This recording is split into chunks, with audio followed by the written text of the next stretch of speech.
Okay, so I'll start. My name is Paul James. Good morning. Let me introduce you to my two friends here, Alec and Mark.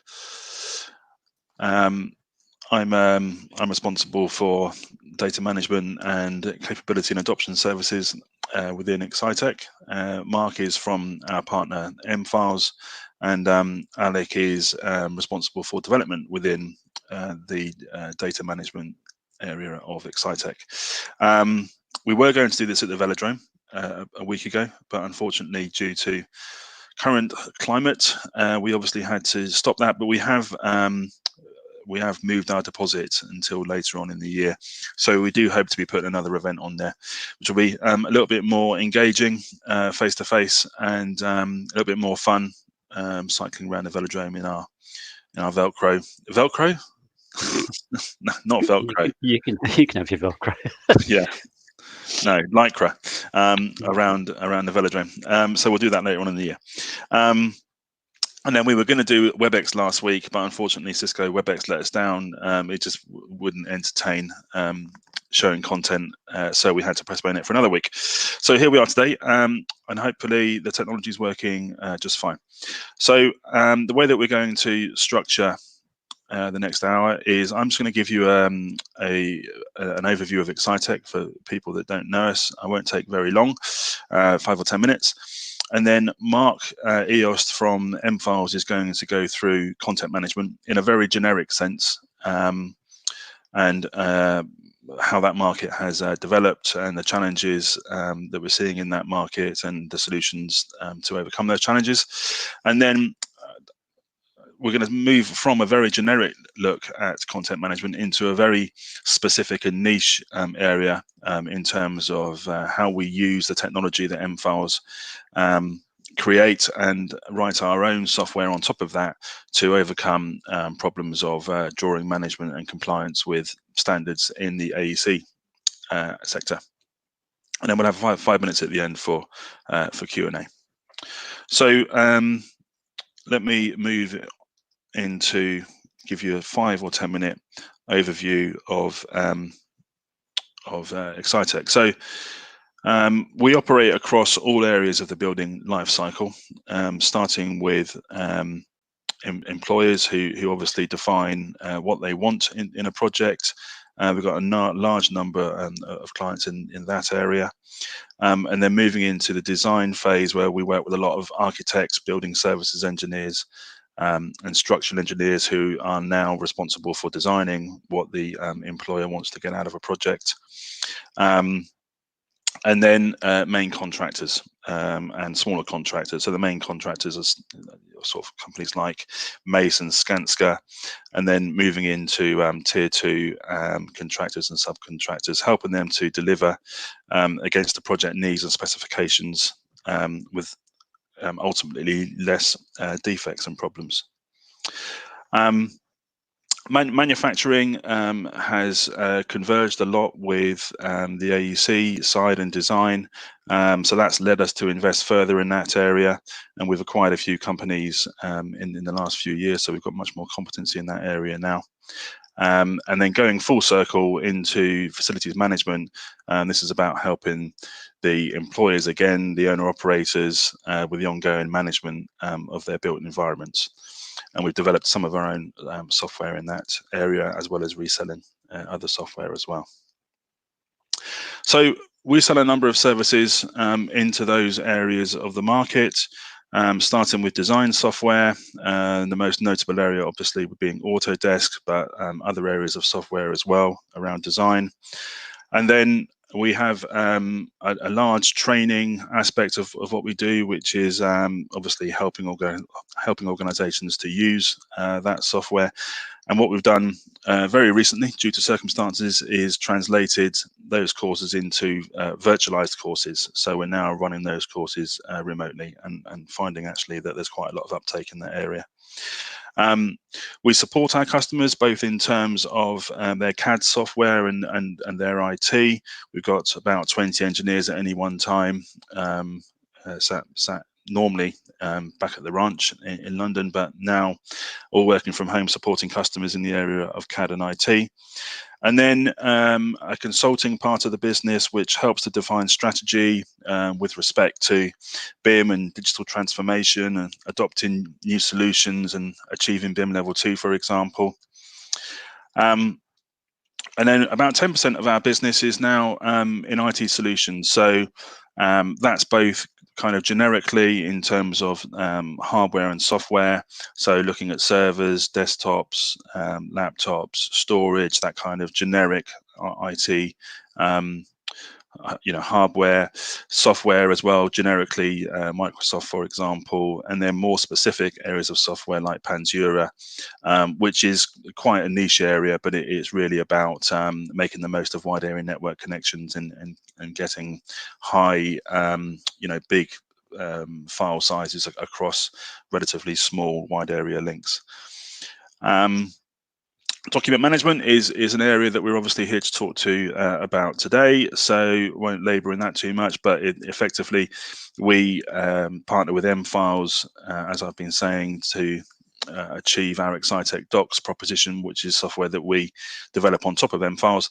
And then we also resell a number of other document management pieces of software as well, so we really understand what your needs are and then map on the right solution for that.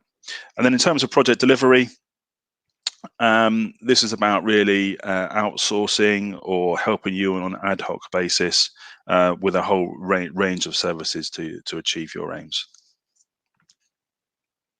So that's the kind of market sectors and the areas of competency within Excitec.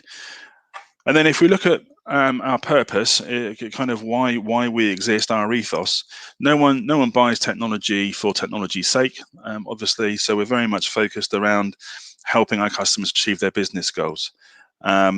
So trying to understand what your challenges are right now, what's important to you, and those things obviously change depending on where our customers are in their life cycle, depending on where the market is. So at the moment, for example, we're in a very, very specific set of circumstances, and we're finding that an awful lot of companies want us to help them improve their productivity, potentially gearing up for having fewer people in the future, and so developing their people at the same time as trying to reduce risk. With us being all remote, we need to collaborate more effectively as well. So really, we're focused on what the outcomes are for our customers rather than continually talking about technology and solutions. We will obviously be talking about technology and solutions, but it's really to try and achieve a higher aim. That moves us into our brand. So we've been in business for 35 years this year. And about 4 or 5 years ago, we rebranded, and as part of that exercise, we employed an external agency. They spoke to our customers and our staff, and the common thread that came through from that was that our customers really see us in partnership with them. We really care about the outcomes, and so what you'll see with our imagery is examples in nature where you have this symbiosis where two parties are really working together to achieve an overall aim. And then you may or may not have seen in the news recently that we were acquired by a company called Symmetry, who are a Scandinavian company that are effectively did very similar things to us. The reason for this was that our owner, Adrian Atkinson, had been running the business for 35 years and wanted to take a step back to spend more time with his family and so on. We had a number of organizations interested in acquiring Excitec, but the one that we chose really had the same ethos as us and really complied with what I've just talked about in terms of our brand. And so we were acquired in January. As you can see there, Symmetry had 10,000 customers. We had about 5,000, so we're about twice the size of us. The team now consists of 450 people, 220 of which are technical people, so engineers, developers, support engineers, that kind of thing. And so we're able effectively really to be able to invest more now, which is good again for our customers. And between us, we're a huge organization, so we're one of the largest Autodesk resellers in the world now. Symmetry had a bias towards manufacturing. Excitech had a bias towards AEC, but as I was saying beforehand, we have some manufacturing competency within the company even before we were acquired by Symmetry. So we now feel like there's a good mix between the organizations, and we're even more able to solve our customers' business issues. So that was a very quick whistle-stop tour of Excitech. I'm now going to hand over to Mark Eost, who's going to talk about content management in a generic sense before we dive into the specific areas of how we apply that to the AEC industry into drawing management. Over to you, Mark. Thanks, Paul. Good morning, everybody. As Paul has already mentioned, I work for a company called Mfiles, and our product is also called Mfiles, so we only have one solution, and it focuses entirely around helping people digitize their business and their business processes. So what we're going to walk through this morning is just a high-level overview of the challenges that we're trying to help you address. And then, as Paul mentioned, Alex will go on to how you address the BIM challenges of managing drawings and the like. So why do companies need to look at an information management platform would be the key point of our agenda. And then how does Mfiles help companies achieve that automation and the processes that go with that? So first we need to look at why this is important to business. And I think, this first slide here just points out the value of the information that is trapped in documents primarily, that we all work with in our business.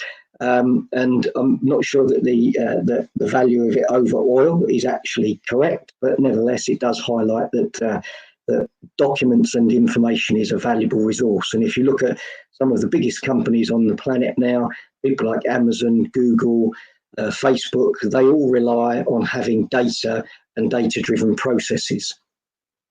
So when you then bring that down to a company level, and you look at some of these statements, so this chap, Eric Schmidt, was one of the founders of Google, and he made this statement a few years ago that said, every 2 days, we're doubling the amount of information that is created since the dawn of time until 2003. So that's a lot of information. Now, of course, that is globally, and it doesn't all apply to business, but that challenge is filtered down into business. And as you can see from that rather outstanding screenshot there, that we're all on the end of receiving a high volume of information through various means. And this creates both business and personal challenges. So what I want to just cover off is a couple of these. I won't go through all of these points, but a couple that really resonate with people are the amount of emails that we receive and send on a daily basis. So as a knowledge worker, the average person is receiving somewhere between 50 and 130 emails a day. And in some instances, that's a very quick job to skip through those, and they're just really information purposes and people file them away. But in most cases, if not all cases, a fair percentage of those take a long time to address the requirements of the person that's sent to you. Then you add into that this is now become such a burden that employees are spending a lot of their personal time answering emails. And of course, in order to do that, they need mobile access to their email client. And they may also then need access to content in other documents and information in order to fully answer the question that's been posed through that email. And then one of the other points just here that is a very hot topic at the moment is this ability to collaborate on information with people that work outside of your organisation more than inside. When we move across to business challenges, you can see that we're collectively losing an awful lot of work days due to stress and anxiety and depression, and a fair percentage of that can be attributed to an employee's inability to effectively control and manage the information and the workload that is pushed on them routinely. And it does have an effect on their actual productivity. If you look down to the next point, we're stating, or these independent articles are stating, that the average employee's productivity can be as low as 3 hours a day. And of course, this inefficiency is costing the businesses an awful lot of money. And then you can see down here again, so in line with what we were talking about with collaboration, mobile workforces are almost essential at this moment in time. And of course, affecting that is the ability for the company to ensure that that information is securely managed and doesn't get out into the public domain. So when we look at a typical business, and this is what we see virtually everywhere we go, is that companies are incredibly reliant on Microsoft Outlook and the whole Office suite. If they've created files in Word and Excel, they're typically stored in a Windows shared drive. Paper, depending on the volume, is stored anywhere from a storage box to warehouses of paper storage. And then we routinely see people trying to manage things like retention policies and review periods in Excel spreadsheets. Now, I'm sure we'd all agree that Excel is an absolutely fantastic product, but to try and manage that sort of stuff and synchronize it with content that's stored in paper, in Windows shares and in Outlook is an almost impossible challenge. Then when we drill down a bit further, we start to look at people's inboxes, and really the effect of these sort of folders and subfolders is people trying to keep on top of information and routinely storing business critical information in Outlook when actually it should be centralized in a system that relates it to other documents and information that is associated with projects, but also is retrievable by other members of staff. And of course, the risk here is that if that employee leaves the business or they have problems with their IT system, you could lose those important documents. Bringing into that equation the need to work remotely, and we often see that people are using their personal Dropbox and Google Drive accounts for putting information into so that they can work remotely or even share with a third party. In this day and age of compliance and GDPR legislation, that is a huge compliance risk to the business. So you cannot afford for employees to be operating in that way because it is not a secure environment that you are in control of. SharePoint is always a consideration, and we often see people trying to build a solution like Mfiles using SharePoint. And unfortunately, whilst SharePoint is a good platform, it's the wrong tool for this job. And so frequently we see after a couple of years of heavy investment and development that project is abandoned because it didn't work, and all they actually achieved was to replicate what they had in their Windows shared drives in the cloud in SharePoint. If we bring into that some legacy document management systems that are silos, whilst they do serve a purpose, they don't address the overall challenge of trying to manage business information. And then finally, who hasn't had or seen a desktop that looks like this screenshot? And it's the same sort of psychology of I need these important documents at hand because they're important for me to be able to do my job. And unfortunately, the business hasn't provided a platform for me to store that information that is easily accessible to me as and when I need those files. In our world, we call that content chaos, and I hope I've demonstrated why you might think that that's chaos, because it's in lots of different systems and it is unmanaged. Just to kind of drill down on that a little bit further, if we look at a very typical scenario where maybe I've got a file and I need it checked or approved by somebody or a team of management before it goes out, and this could be a proposal for a large project, it could be a contract or any other document. And the challenge that this brings is, as soon as I send that, there are now at least 7 copies in existence. And so we start to lose control of the final version. But to make matters worse, we know that some of these individuals will keep a copy of that email in their own email Outlook. Others will take a copy of the document as well and put it into a Windows share. And then, of course, we've asked for comments to be made and an approval to be given. And some of those people will then send back copies of that document with information for me to combine into the final document before it's sent out. Typically, that results in about 18 versions of a document floating around, and you have no control over the versions, and it obviously creates an awful lot of duplication.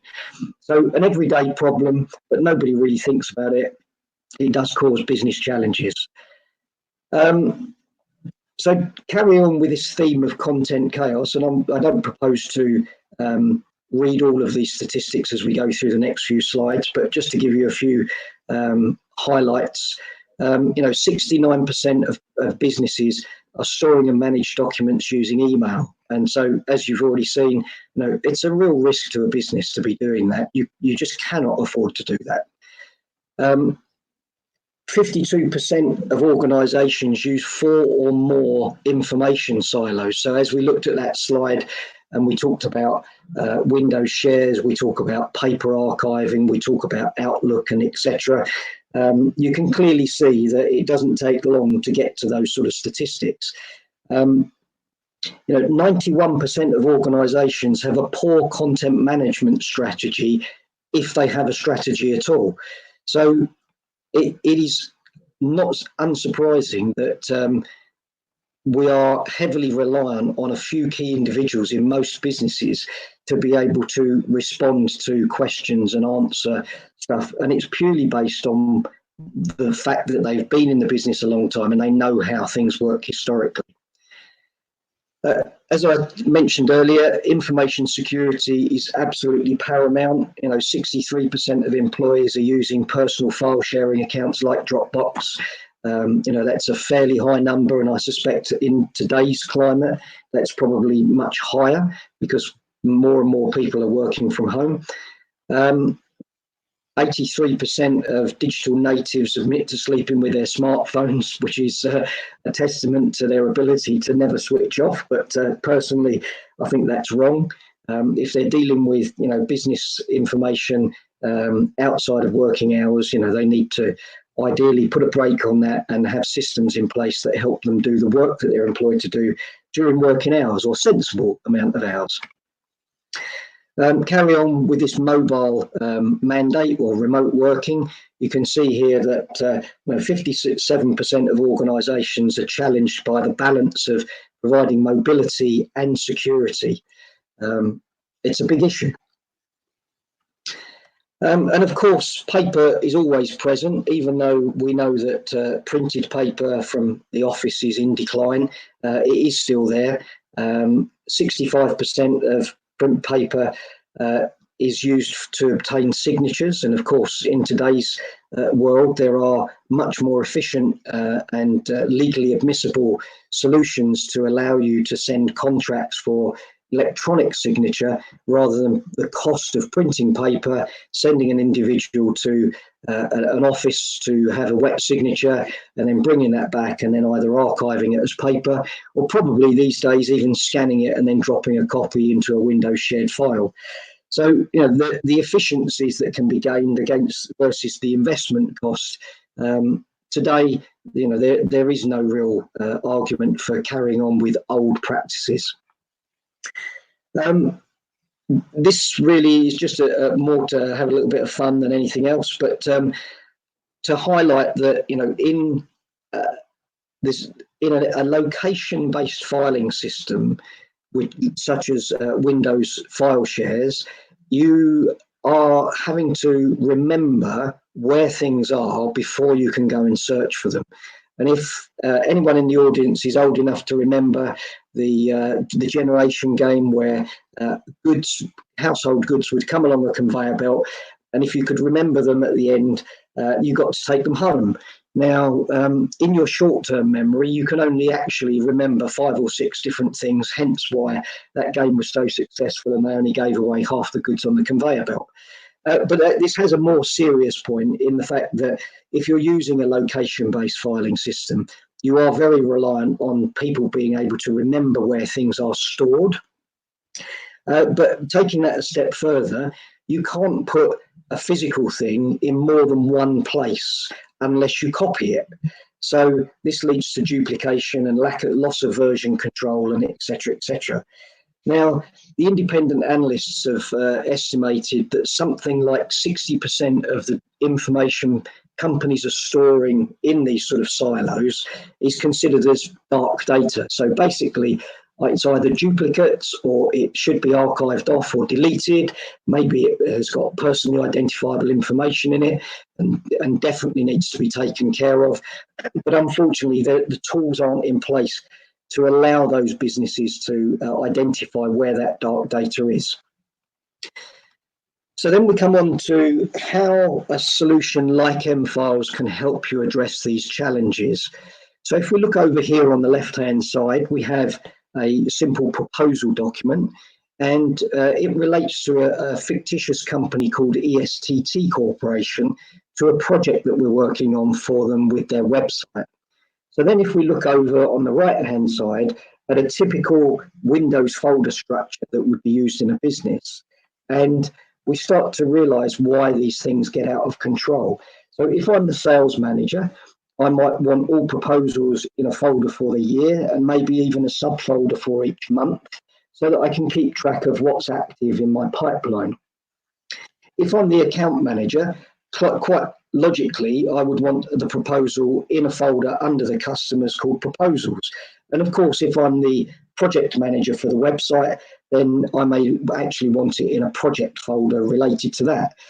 So in that folder structure, we would immediately have at least three copies, and you can guarantee that the names of each of those files would be different based on who put it in there. So one person may call it proposal ESTT, another might call it website renewal, etc., etc. Clearly, you can see that that is very inefficient. So for Mfiles, we simply add tags to the document, and you can see here we've got a tag for the company, a tag for the fact that it's a proposal type of document, that it relates to this website project, and also the date of the proposal. And of course, we could add more or less tags to that if we felt necessary. Now, what that allows us to do is store one copy of that document, but using functionality within Mfiles, we can present it to the sales manager in a view for proposals. We can present it in a view for the account manager under the customer for proposals, and we can present it to the project manager against the website. And this is how we manage everything in Mfiles. So whilst we manage documents a lot, we can actually manage just data records as well. So we have database functionality built in. And this allows us to give you a 360-degree view of all of your content. So wherever you come at this from, if you search for the company, so in this case, ESTT Corporation, you can drill down through the system to find the projects, the people, the project managers, the documentation that relates to the project. If I'm the account manager, that might be the route I come in from. Whereas if I'm the project manager, I might come in from the project angle and just need to see what project phases we're at or what documentation relates to that project.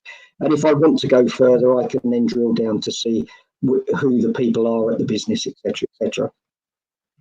And the system automatically builds and maintains all of the relationships between the information that you're storing inside Mfiles. Now, whilst we can manage content across a whole organization, when we start a deployment, we normally focus on a particular business process or a business department. So it may be that you initially feel that there's great value in managing your contracts more efficiently, or indeed you may have a simple archiving requirement, or need to manage your HR records more efficiently. So this is really just to demonstrate that we can manage all of your business processes through one simple to use platform. And our objective is to help you remove paper where possible. So we know that paper is still important, and certainly in things like meetings when you're taking notes and stuff.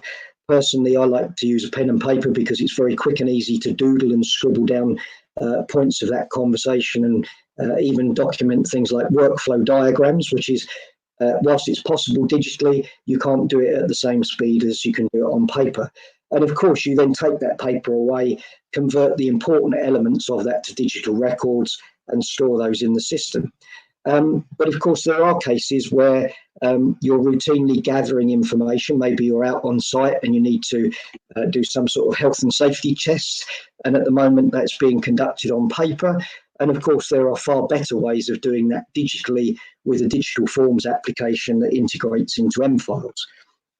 So where possible, we always look to improve the processes that you've got at the moment. And as I say, remove that paper element from that. Most businesses are reliant on using Microsoft Office 365, but this is just really to present a way and the means that we integrate with that Office application suite.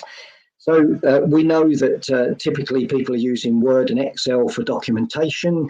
And as I mentioned earlier, SharePoint is a good product if it's used correctly as an intranet or publishing platform, but it certainly isn't a document and process automation platform. And then we have things like Teams and those collaboration and social sites.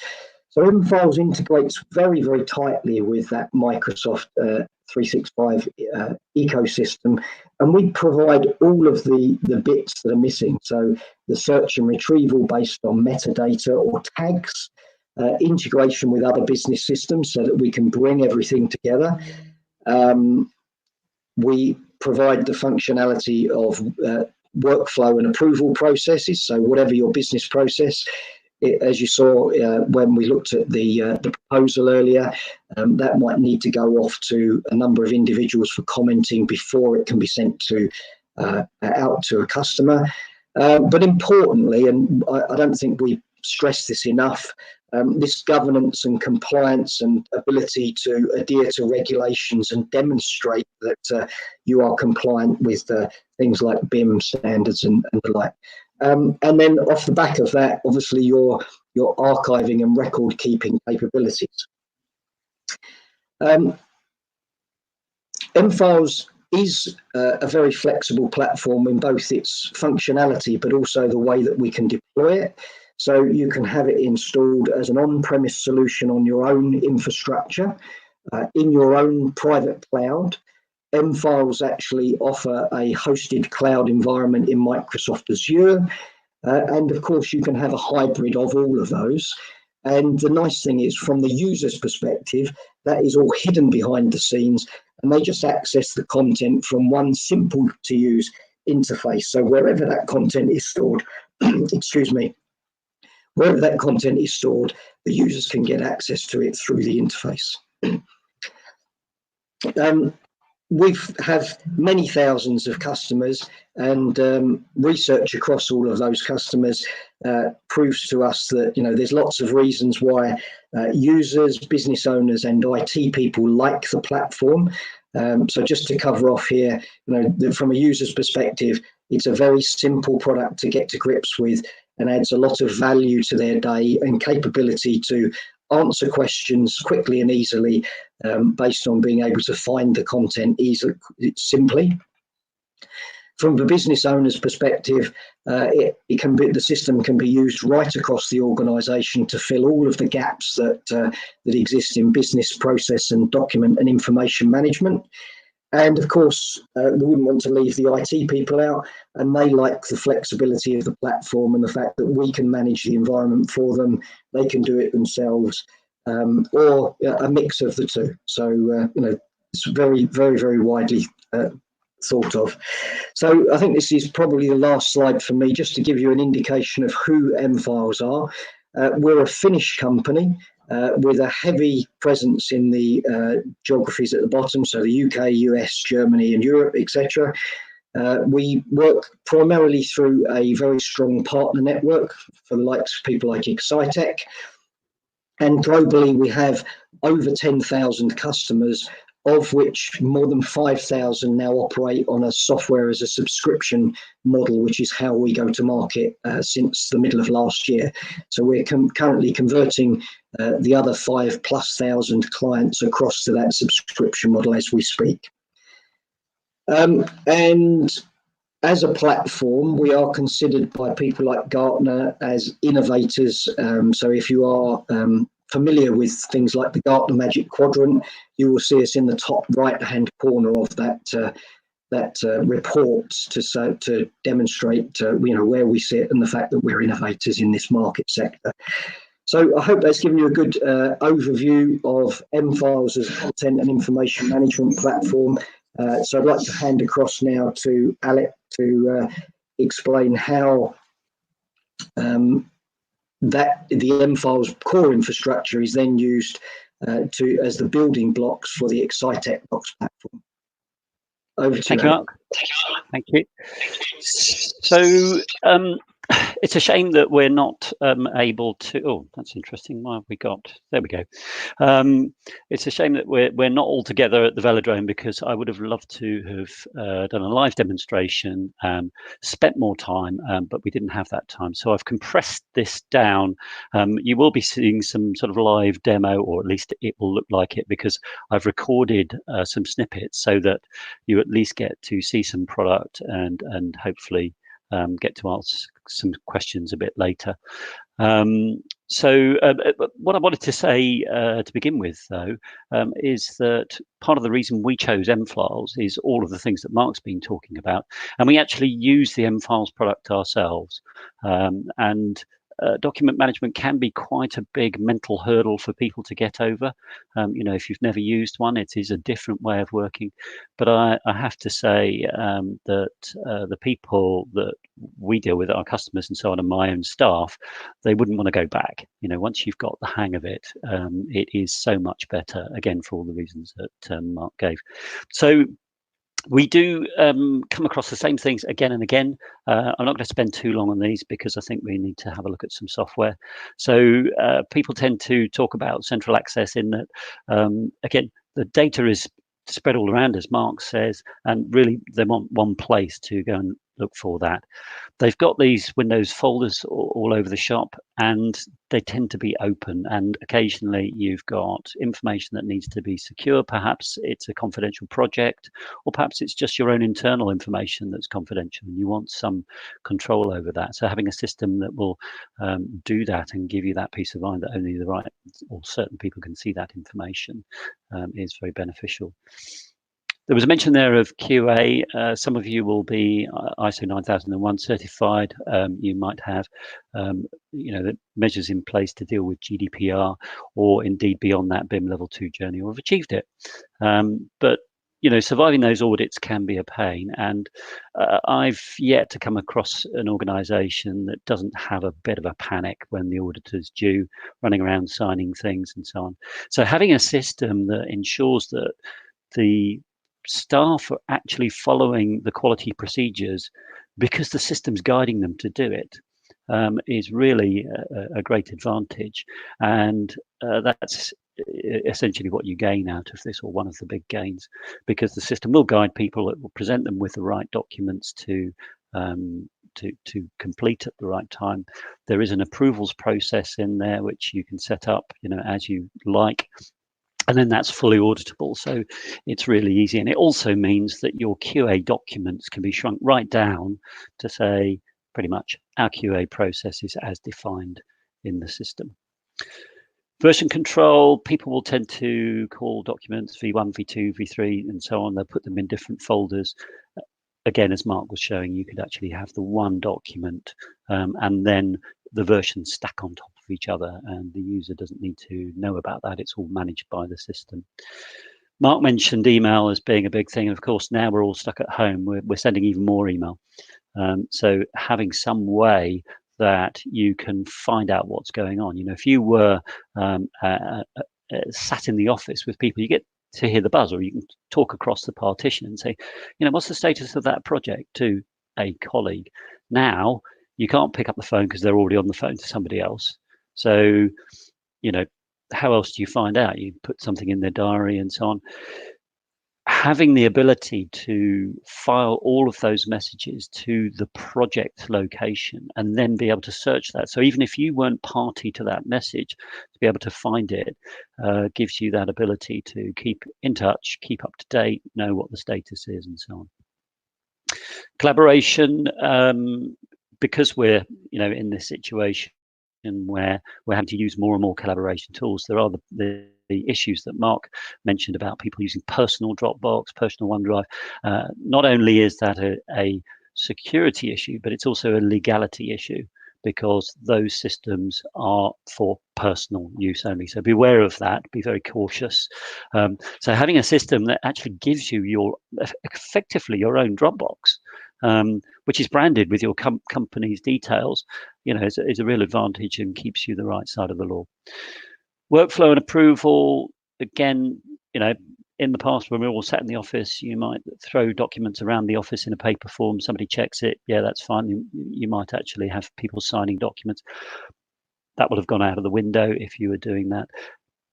In the environment, you can have different levels of approval, right down to, if you really wanted to get to this sort of level, you can have that two-factor authentication where you need to receive a text message and it's got a number in it and so on.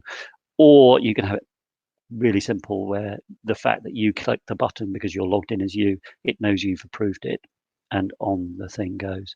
Or you can delegate it to somebody else if you're not around. Finding information, you know, we all know that you can go into Google and type something and get millions of results. So having something that will give you not just data back, but quality data that is actually going to give you something that's relevant to you is a great advantage as well. On the CAD and BIM integration, if you're working to ISO 19650 or indeed any standard, you will need to change the content of your title blocks. In ISO 19650 parlance, you're going to have to amend the suitability code as the document moves through its various versions, and also change the revision. So having something that will make sure that that is done exactly to the letter of the standard without you taking any intervention is a big time saver, and it's a big risk saver as well. And then lastly on that list is transmittals. Most of you will be creating transmittals using spreadsheets, and that's very time consuming.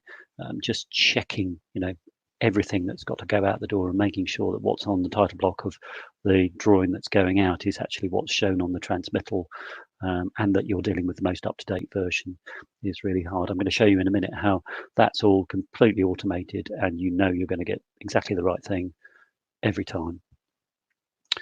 So all of these things come together in the end because somebody's going to say, prove it. You know, it's that auditability. It may be the auditor or it may be just your manager. So having a system that gives you that peace of mind that all of these things are covered is a great boon. Before I show you some software, I'm just going to mention this particular outfit, Shepherd Epstein Hunter. They're an architect based in North London, and they were on this BIM Level 2 journey, and they came to us. And I'll just read from Ben's statement here. He said they wanted to put an end to manual errors arising from the creation and printing of sheets from the software, the practice of manual file naming, the potential clutter and confusion around transmittals, and the waste of time of all these issues involved.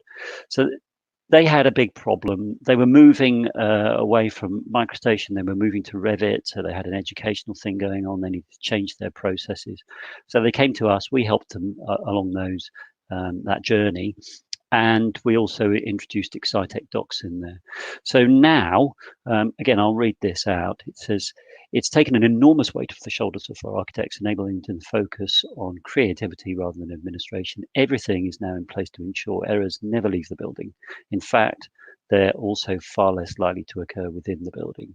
And lastly, I'd estimate that with Excitec docs alone, we're now saving 4 hours per person per week across 10 core users. That amounts to 160 hours. I won't read the rest. Effectively, they're saving 1 man a year just with 10 users. So how did they do that? So this is where I'm going to show you some software, and hopefully this all works. I may be stopping this as we go through just to make certain points. So we're inside Revit here, and we're starting to insert a title block. We're creating a sheet, and this dialog box that has come up here is asking me to fill out some of the data that's required for this. So you'll recognize volume, level, type, and role from the ISO 19650 standard.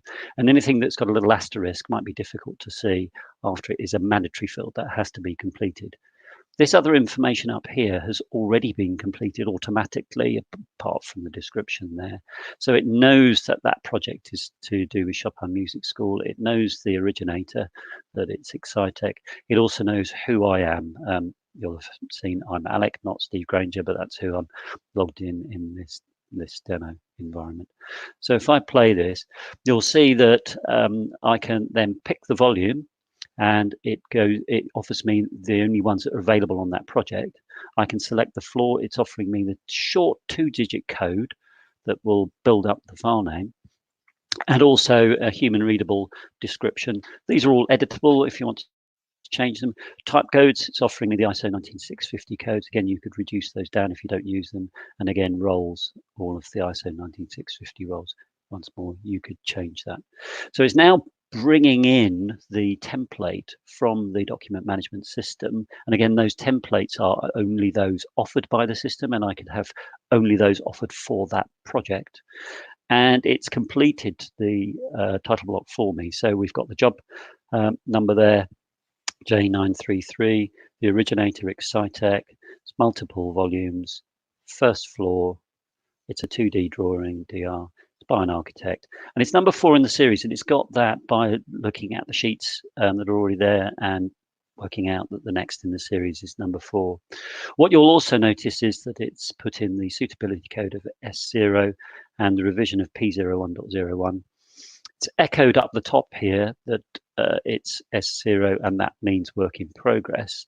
All of these are configurable if I wanted to put a watermark across the drawing at this point in time, and it to be removed later on automatically as the workflow progresses. We can do all of that. What you won't see, because I've compressed all of this, is that as I move it through the workflow, these things are edited for me, and when I go to publish, let's say I was going to approved and accepted, the suitability code would change, but also the revision, it moved from a P code to a C code. It would remove the versioning as well. So that's creating sheets.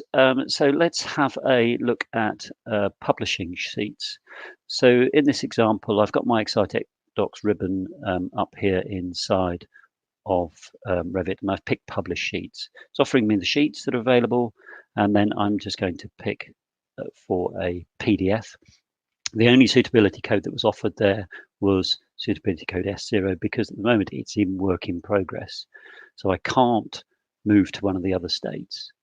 So here we are in Excitec docs or Mfiles, and I can pick the PDF, view it, zoom in, see the title block, and that's all been updated for me. So that's the simple process of publishing. I could have published multiple sheets at once, so I could select a whole series and do that. So we've published some sheets, and now I've skipped some steps here, because you'll notice with this drawing, it's now in the published area. So if you're familiar with the ISO 19650, that you've got the 4 areas, you've got work in progress, you've got shared, published, and archived. We're now looking in the published area. So I will have published this out using the method that you saw earlier, having had it previously approved. And I went out with the new B code. And because it's at the B code, it's added that to the file name. This is optional, by the way, but the standard suggests that you should do this to put on the suitability code and the revision as part of the file name. So the system's done that automatically for me. And in this instance, I also asked it to create 3 different renditions, and it's grouped those with the document. So I don't have to hunt around finding them. They're all in one place, really easy for me to find. And we'll just play this so you can see what's going on. So we're creating a transmittal. So I pull out the thing here and pick view transmittals. And the easiest way is to work with a previous transmittal. So I'm going to select this one from Chopin Music School and pick reissue. Just going to close that, pick the document that I'd like to add, and then say I'd like to add to transmittal. Which transmittal? Well, the one there that's in an editing state. So we pick that and say add. It's going to add the 3 renditions to that transmittal, so the 3 files. And if we look at the details, you'll see that Felicity Paskin here at the top was not party to the previous transmittal. So we're going to make her party. And she had 3 paper copies before, but she's now decided that she will receive via extranet. So we'll pick that. These are all editable, by the way. You can change those if you don't want all those options showing up. And we will ask it to build and check in this. Now, what it's going to do is find the latest versions of all of those documents that were in the previous transmittal. I could have removed some of the documents, by the way, but we didn't in this instance. It's going to zip those up. It can create spanning zips, so you can set the level of size if you need to do that. I'm just going to pause this here because what you'll see is the first floor rooms, one we had there has been added. It didn't appear previously. It came out as a B code, revision P01. We'll let that carry on playing. And you'll see all of the other information has been completed. You may be thinking, well, that, 6 columns here, that's not enough for me. You can change that. There's an interface where you can select and just key in how many columns you want, which bits of information you want to appear in each of these fields. Obviously change the logo, paper size, paper orientation. So for most people, you can get the output you need just by ticking a few boxes. But if you do want something that's absolutely bespoke, that can be done too. So creating a transmittal, you can't get it wrong, done automatically, really going to save a lot of time. So that was assembling the transmittal. And the next thing you probably want to do is get it out to other people. Now, if they've said they'd like to receive via email, then you can just pick up that zip file. And we can see here's my transmittal object. And it's got inside it the zip file it created and also the transmittal PDF. So that was the image that we were looking at earlier, the actual transmittal output. That file also lives inside here. So anybody that wants to receive via email, I can just pick up that zip and send it to them.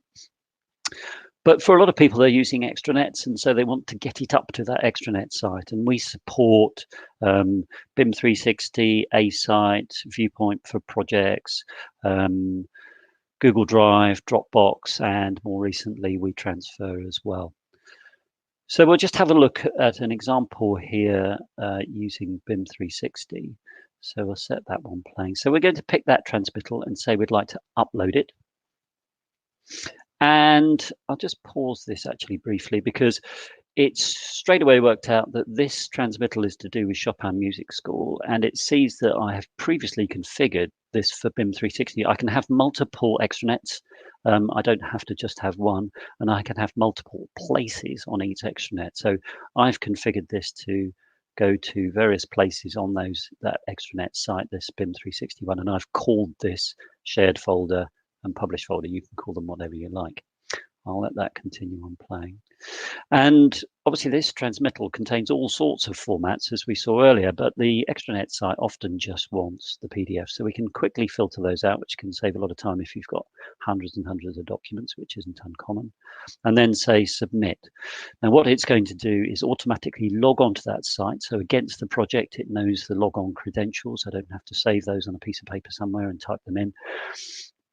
And it's uploading those, and you can see it's also showing me all the previous uploads. There's another view in the system where I can see all the previous uploads to that extranet. There we are, that's completed. And you can click through on any one of these and be taken directly through to whatever sharing site it's linked to. So in this case, BIM 360, and see the document on the site and have the confidence that it's there and it's as you expected. So that's the example in that instance. So that can save you a lot of time just getting the data up to those extranet sites. And then Mark mentioned, email, and we said earlier on, it's growing. People are sending you a lot more email than perhaps they were previously. So we'll just have a look at a couple of things on how we can work with email. So this is Excitec Mail. It's an add-in to Outlook. And you'll see here that we've got, let's set it playing. We've got some messages. I'm currently selected this one from Helen, and it looks like that message would be filed to Spangle Court. If I click on a different message, it thinks that message should go to Russell's Hall Primary. So these blue bars are its confidence in that being the place that I'll want to send that message or file that message. So this one from John Demo, it's saying I think that should go to Cooper's Green, and it looks at the message and tries to work out where it's most likely to be filed based on the content and so on of that message. You can filter it down. So here I've typed in Jock and it's filtered down to Jockey. But to file any message, all I need to do is double click anywhere on the tile. So here, anywhere there, I can click on there, or click that little envelope, single click, and it'll file it, which is what it's just done there. So if I pick another message, and we're going to reply to that, just type in a couple of words and then click send. Same behavior. It's looked at the content of that message and it said, well, I think this is to do with Spangle Court. I'm offering that as the filing location, and I can once again double click on there or single click. I can filter as before. I can even hit send only, because there's sometimes messages which don't need to be filed, and you can hit send only, or indeed cancel. Perhaps I've forgotten to add an attachment, or I realize I need to say a few more things, so it gives me pause for thought. But it's as simple as that. So if I click that send, it's both sent that message and it's filed it. So lastly now, I think we're last. Yeah, should be the last one. We're going to look at how we can search for the content having filed it. So we've got a search tool here where you can first of all do a Google-esque type search. So you can just type in what you know. So in this case, site, and it's found those messages that contain the word site. And it does a keyword highlighting, so we can see where the word site is in each message. Here it is in another message there. What we'll do now is we'll just clear that, reset everything. And then I'm going to type in Abigail, but you'll notice that I misspell it. And not surprisingly, there's no results.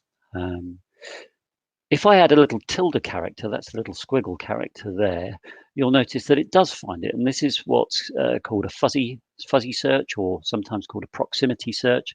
So what it's doing is trying to find words that are similar to that. So if you've got people who can't spell for toffee, or you're thinking, I'm pretty sure it's in here, just adding that little tilde character can often find you things that you otherwise struggle to locate. So I'm going to turn off the preview here and we'll try something else. So sometimes you might know that there's a communication with a certain individual. So in this case, Steve, and you're interested in both messages that are potentially outgoing, or perhaps they're not just to Steve, but from Steve, or perhaps you see Steve.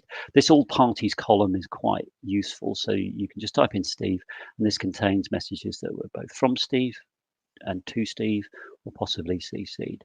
We'll just clear that.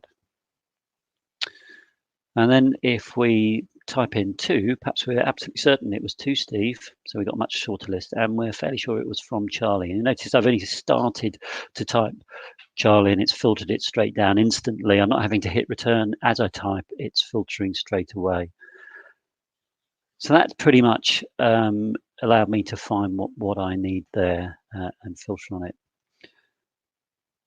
Sometimes you want to sort things by date, so you might think, well, I'm interested in the last month, or perhaps it's between two dates in time, so we can go back in time.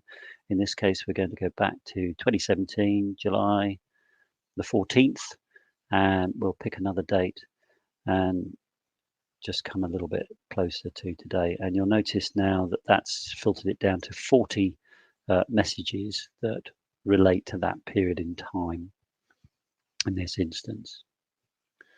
You can combine any of these searches, by the way, so any filter I can add and put together. And you'll notice that the content is rich. It's not just raw text. So if I type in here ADM or admin, actually, here's an example message where you can see the quality of the imagery, and often it's that visual recognition that helps you find things. So most other systems out there can't do this. They'll just give you raw text. Sometimes you'll know that it's got attachments and a certain number. So let's assume that there's about 5 attachments that, in the message that I'm looking for. So all of the messages contain between 0 and 9. So if I pull the slider along to between 1 and 5, that now is all of the messages that contain somewhere between 1 and 5 attachments. So again, makes it really easy for me to find what I'm looking for. And then I'll just turn that off. Just wait for that to catch up there. And there are plenty of columns that you can add or remove. So I've got an attachments column here. I can just drag that in, put it where I want it, and I can see the attachments names. And then, of course, I can filter on those names. So if I know the name of the attachment, that's a really good way to do that. And of course, I can also hide columns. I can even, just pick them up and move them around. So, and it will remember your previous selections. So that just makes it really very easy to use. So I think we'll call it a day out there because I'm just noticing the time. I don't know, Paul, do you think it's worth showing the geolocation of photos? Yeah, why not, if it's only going to take a minute or so. Okay, I'll do that. So we've got here, I mean, this was just a nice thing that Shepherd Epstein and other customers have found mildly useful. So I'll just start that off. So you might go out on site, take photographs, and then you get them back and they've got silly names. If you use the Mfiles plugin, which is on a mobile phone, iOS and Android, as they're captured, they can get the file name of the project. So you can see this one has the job name and then a unique number, but also it's capturing what's called the EXIF data. This is all this property data that you can see here that your mobile phone is picking up. And then what we're able to do is pick up the GPS coordinates and give you the details of exactly where you were standing at the time. I say exactly, it's going to depend on the GPS quality, obviously, at that point of time. So I was in a shopping centre there in Cambridge when I took that particular photo of a rather boring lift, and the map covers the whole of the globe. So even if you've got colleagues who are overseas, that will work for them as equally well. So that's it. I think we're on to Q&A now. Yeah, thanks, Alec. Yeah, so questions and answers. So if you've got any questions, just type them into the comments box. We seem to have lost Mark, actually. I think he may have lost his broadband. I'm still here. Ah, okay. So Mark, whilst some of the audience may be thinking of questions and putting them into the chat box, I was going to ask you about the applicability of Mfiles in a large or small organization. Obviously, Mfiles sits in a genre called enterprise content management, which might kind of tend to suggest that it's only for big companies. But can you comment on its applicability with smaller organizations? Yeah, absolutely. I mean, we have thousands of small customers. The smallest license that we offer is for 5 users or the equivalent value. And so, small businesses are very well catered for. As a core product, we have 4 editions to cater for from small to medium to professional and then enterprise businesses. So we have functionality right across the board that is suitable for each scale of business. So yeah, small businesses very, very happy to talk. Okay, great. And Alec, you talked about Excitec docs encouraging you or guiding you to conform with standards like ISO 19650, and you were talking about how it really forces you to get that naming convention correct and in line, in compliance with the standards. But what about if I want to use my own naming conventions? Yeah, you could do that too. So you can have not only your own naming conventions, but also your own workflows. So the ISO 19650 naming convention is quite complex, and also the workflows are quite involved as well. So if you, for your smaller projects or internal activities, because don't forget, this isn't just about managing drawings and documentation on projects. You could be using it to deal with invoices, dealing with incoming invoices. Yeah. Who do they go to? How do they get approved and all that sort of stuff? So those workflows would be completely different. They may be quite complex, or they might be quite simple, and they could be managed by different triggers. So if you take an invoice, it may be that it says if it's under a certain amount, then a junior accountant can approve it. If it's over a certain amount, it needs to go to somebody else, and so on. So yeah, you can define your own, and you can definitely have your own naming conventions too. Okay, and that mail component's got a question here. Is that something that is only available within Docs? Do you have to have Docs to have the email management, or is it something that can be provided outside of Docs? You can have it outside of Docs, and it works both with Mfiles and with lots of other storage types as well. So if you want to file to the file system, or you want to file to some other storage, say you've got a business shared box account, that's certainly true for one of the organizations that I'm talking to at the moment, or Google Drive, or whatever it happens to be, you can then file into those other storage systems and search them. And you can have a mixture. So in my own usage, I file some content to our Mfiles projects and repository there. I file some to the file system for some internal matters. And then I also have my own personal OneDrive where I file my private messages, but I get to that all through the one interface. Okay. So, great, thanks. And then one last question here about extranets. You mentioned A-Site and BIM 360. Can customers use other extranets? At the moment, the ones we're offering are the ones I mentioned. So just to reiterate, A-Site, BIM 360, Viewpoint for projects. We've got Google Drive, Dropbox, and WeTransfer. We're adding more as demand dictates. So those are the ones we've got at the moment. Okay, great. All right, let's finish up there. We've gone well over time. Just before we go, just let me plug the next event, which is coming along towards the end of April, which is all around our capability and adoption solutions offerings. So one for your diaries there. Thanks for everyone's time today. I hope that was useful. There's been a message scrolling along the bottom of the screen for the last few minutes to give you information in terms of where you would go to find more information and how to contact us. So please reach out to us if you'd like a further conversation about anything that we've been through today. In the meantime, though, I'll thank you for your time and hope you have a good day. Thanks. Thank you. Bye, folks. Thanks, Paul. Thanks, everyone. Bye-bye.